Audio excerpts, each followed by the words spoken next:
Hi, magandang araw po sa inyong lahat. Hapon po dito ngayon sa Canada at welcome po sa aking YouTube channel na Tamali TV or ito yung Tama o Mali TV.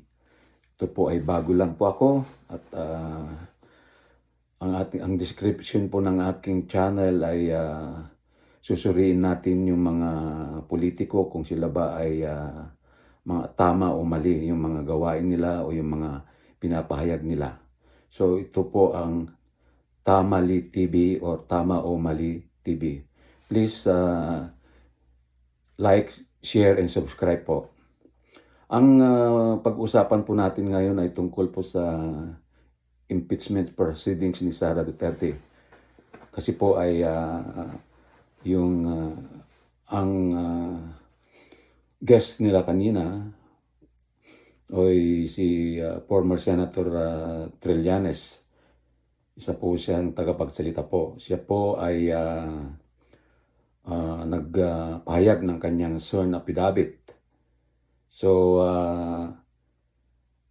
marami na pong, I think this is the second or started yesterday po, o ngayon po lang ata, simula. So, ang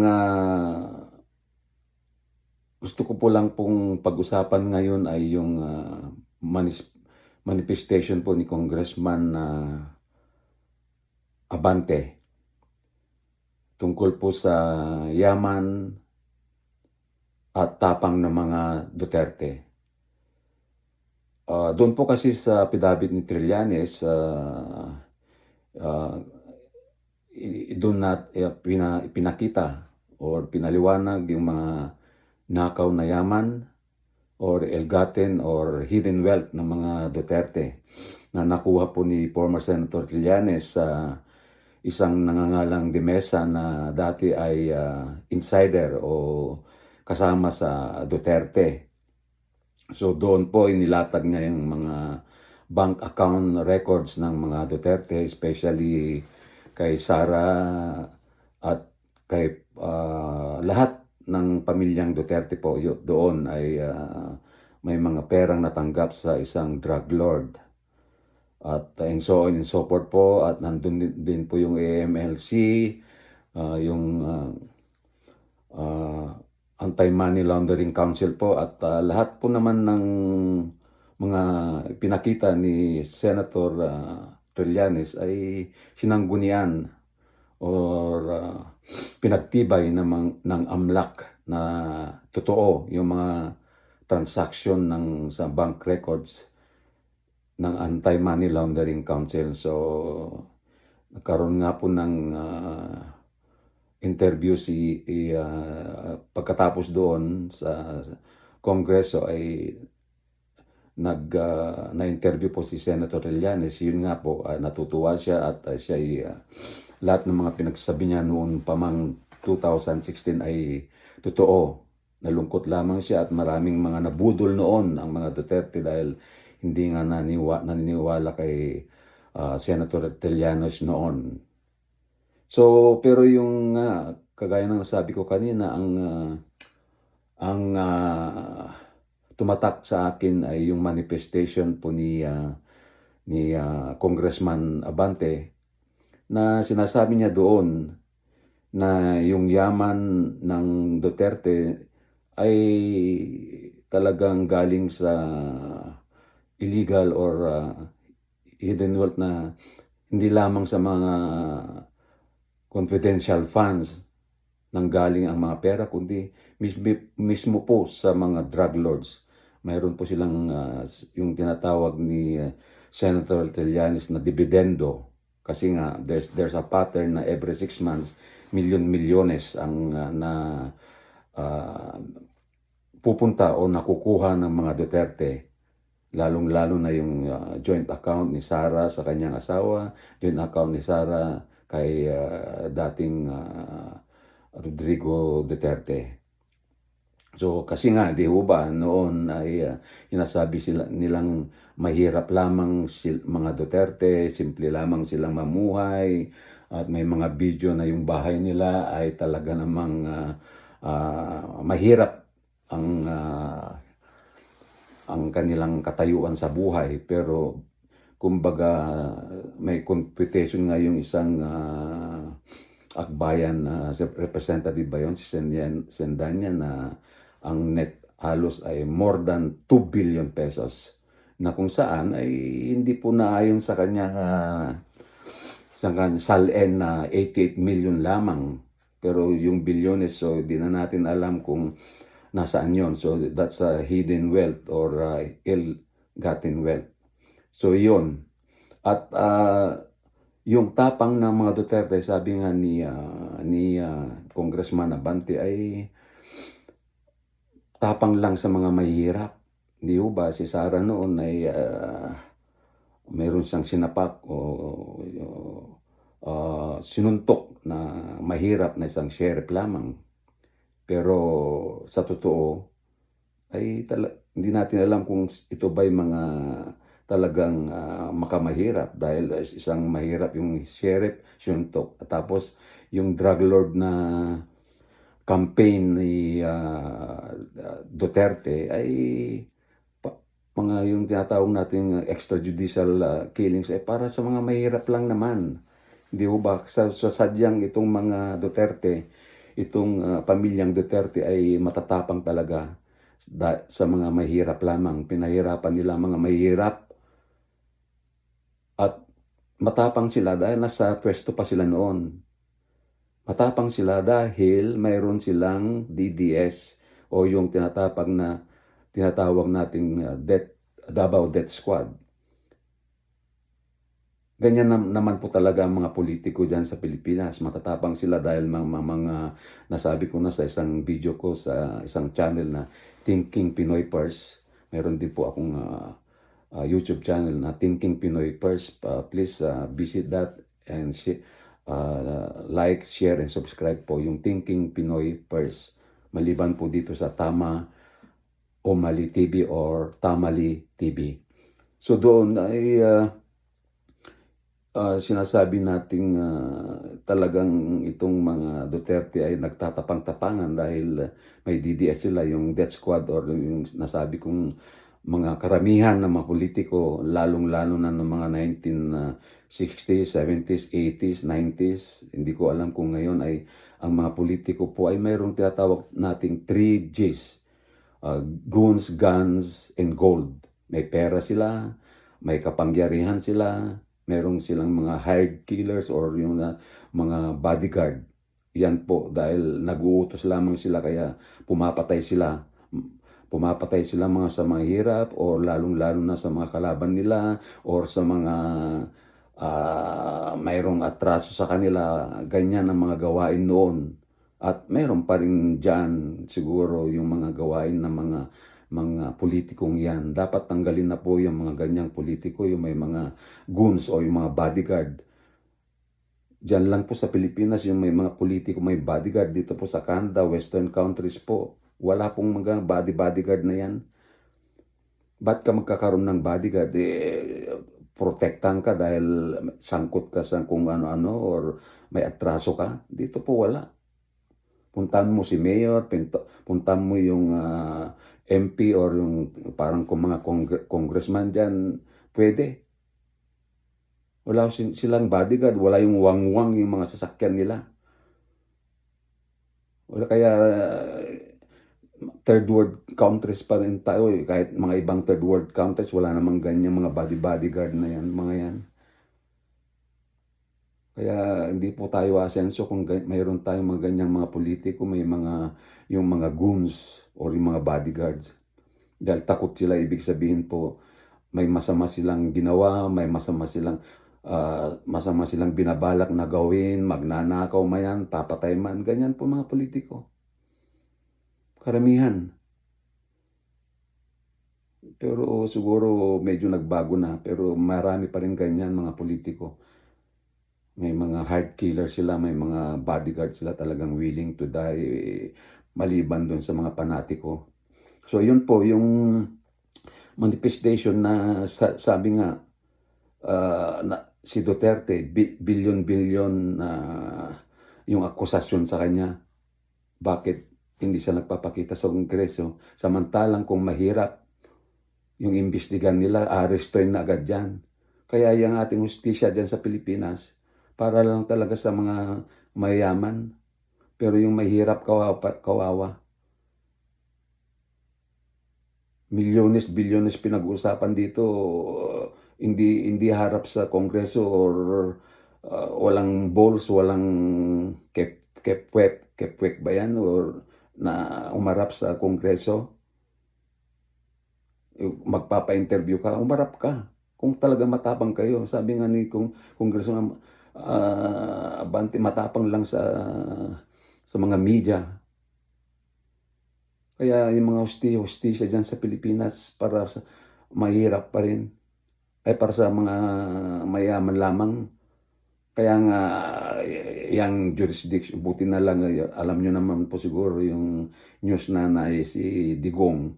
So yung ICC po ay may jurisdiction. So tuloy-tuloy po yung thank God po at tuloy-tuloy yung paglilitis kay kay Digong diyan sa ICC The Hague sa Netherlands po. Tuloy-tuloy po 'yan.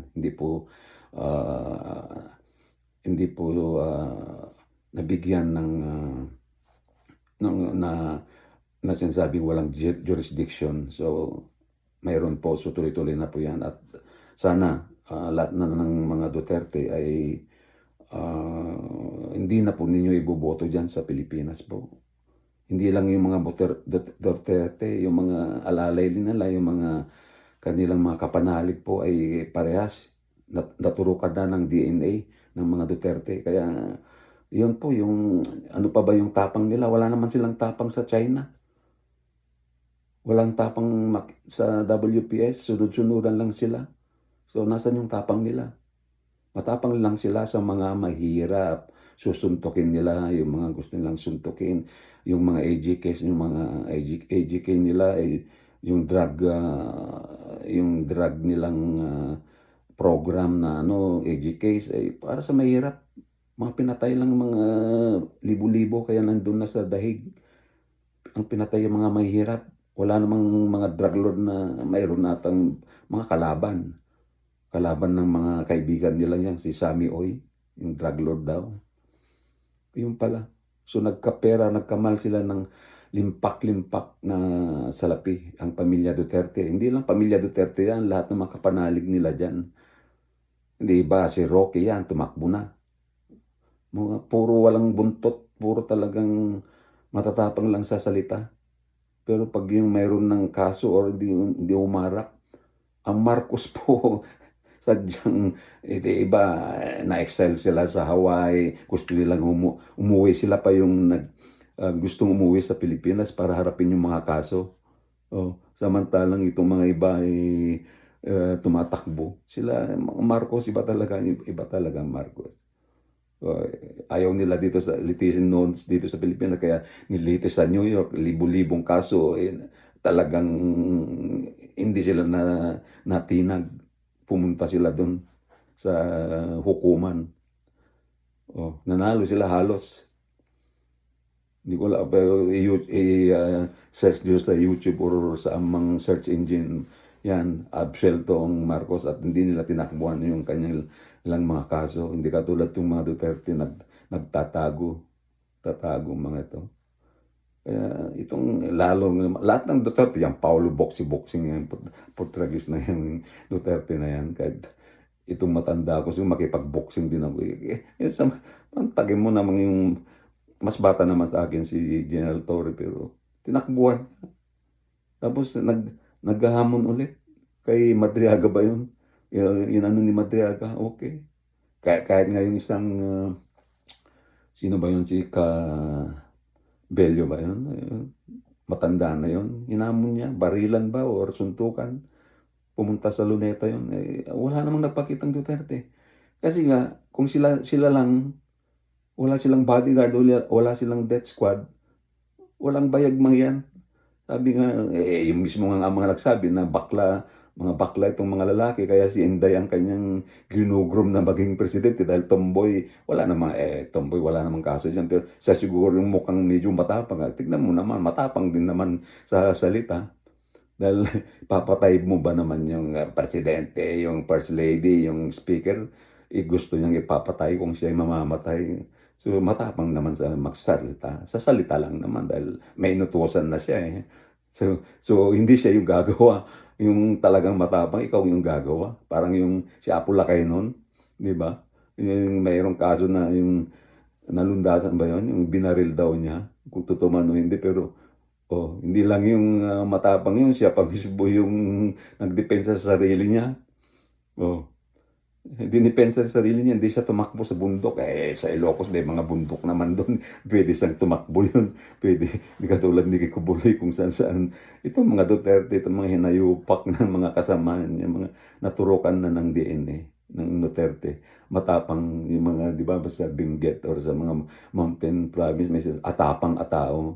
Kasi may kakilala ko, atapang atao pero atapang atakbo.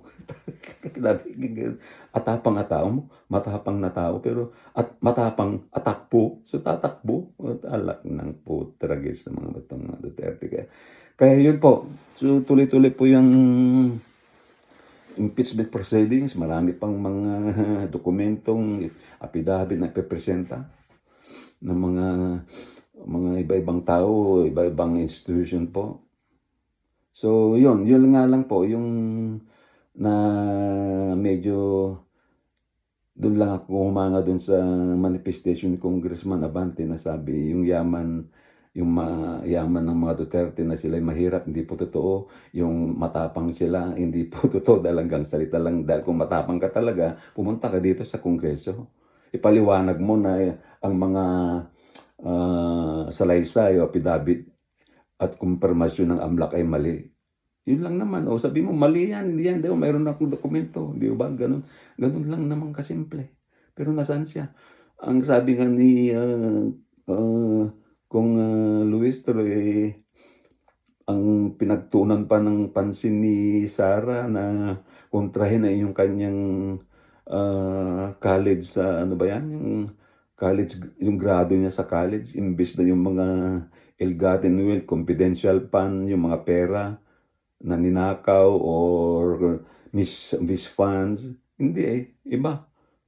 Ibang klase itong mga Duterte dahil ano yan, common sense. So ibig sabihin totoo lahat ng mga pinagsabi ni Senator Trillanes at ng AMLAC. So gano'n po ang mga Duterte.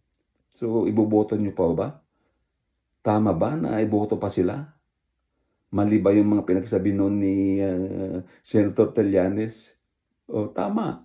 Tama lahat ng mga sinabi niya dahil mismong sa AMLAC na nagsabi na mayroong mga gano'ng transaksyon.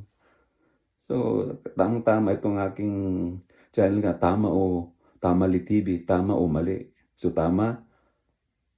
mali noon si, Trillanes, itinama ng AMLAC na totoo lahat yun. Tama rin ang sinasabi ni, Kong Abante na, yan ba'y mahirap? Mayaman pala. So, ipaliwanag mo. Tama rin yung sinabi niya na matapang ka lang sa salita, matapang ka lang sa media, pero yung totoo ay walang balls ang mga lalaki at ang mga babae ay wala silang gano'n din. Ayaw ko pong tanggalin. Walang balls sa mga lalaki nila ito. Dahil nga talagang walang balls siguro. So, yan lang po. So, ito pong Tama o Mali TV ay yun nga, i-aano natin yung mga i-call out natin yung mga politiko lalo sa mga Pilipinas po, lalong na mga congressman, lahat ng mga national leaders kung sila ba'y tama o mali. Kaya po ito ay Tama o Mali TV. So, sana po with this impeachment proceedings po ay aakyat pa naman sa Senado pero kitang-kita na dahil hindi saan ka nakakita ng hindi ka attend sa impeachment proceedings at para pabulaanan mong mali lahat ng mga yon, dapat may dala kang papel pero hindi. So ibig sabihin po, 'di ba? Simple lang naman. Usapang barbero, usapang kalye, simple yun kung hindi ka nagpakita, tumakbo ka, 'di ba? Tinatanggap mo na tama yung lahat. Sana po wag na pong iboto ang mga Duterte dahil nakitang-kita po yung kanilang pagnanakaw, kitang-kita po yung kasakiman nila sa yaman at yung akala mo matapang pero hindi po, hindi ka, ang matapang lang sila dahil yung mga mahirap ay lalo nilang, yun po yung mga sinusuntok nila, pinapahirapan po, nakita po natin sa extrajudicial killings, ang mga mahirap lang po ang mga biktima nila, ang mga pinapatay nila ng walang kalaban-labang o walang hustisya. So, yun po.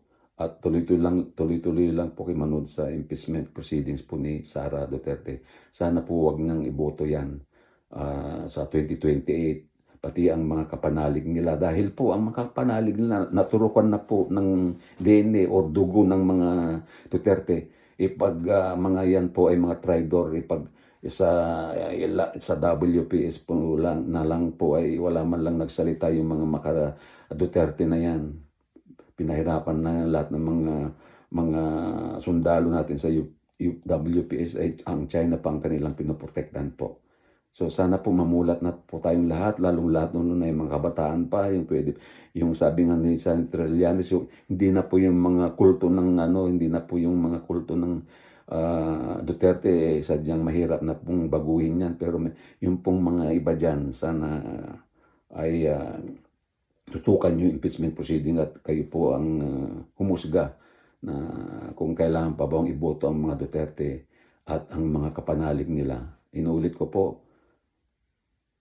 the worst na pong presidente, the worst family na politiko itong mga Duterte, at yung mga kapanalig po nila ay naturukan na po ng dugong Duterte or DNA, kaya sila po ay kulto. Pabayaan na po natin sila. Karma na lang po ang gagawa ng paraan na sila ay mawala sa mundo ng politika o sa mundo mismo. Sana po ay kung nagustuhan nyo itong aking topic ngayon tungkol sa yaman at tapang ng mga Duterte at manifestation ni Congressman Abante ayon sa testimonya o sworn affidavit ni Senator Trillanes po. Ito po muli ang Tamali TV or Tama o Mali TV. Magandang hapon po muli sa inyong lahat. Mabuhay po tayong lahat. Mabuhay po ang bagong Pilipinas. Salamat po sa inyong lahat.